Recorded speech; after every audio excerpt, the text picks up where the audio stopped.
In this video, I'll be talking about how I like to prepare my own coffee. And usually I like to use the Kirkland Signature Gourmet coffee, which is a dark roast fine grind coffee. Personally, I used to use this a lot, but I just find that they just roast the beans a tad bit too much. That not only does it taste like a bit too bitter, it also isn't so nice on my stomach.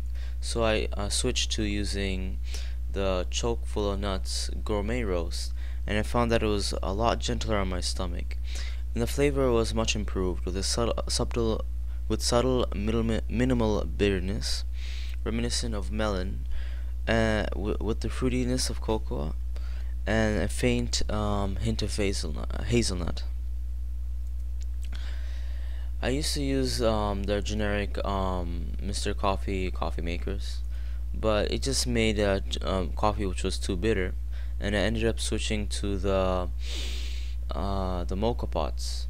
And I like using the mocha pots, but it ended up overheating the water a bit too much, and it ended up boiling the coffee, and it ruined the flavor, to so to speak.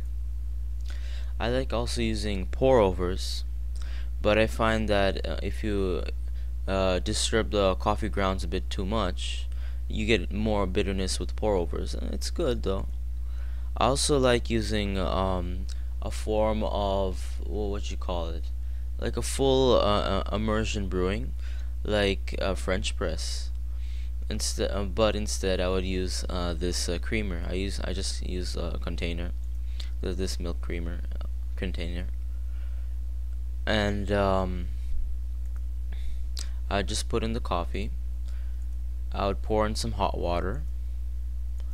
I would let it sit for a couple of minutes, and then I'd set up a cup, get an empty tray. This is from the Mr. Coffee maker.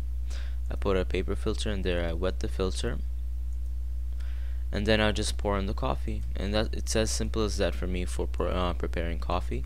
This full immersion form of making coffee not only ensures that the coffee is brewed in the gentlest fashion, but is also it also ensures that the minimal bitterness comes out while you're brewing the coffee.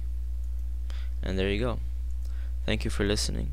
And if you have any comments, please feel free to leave them in the comments below.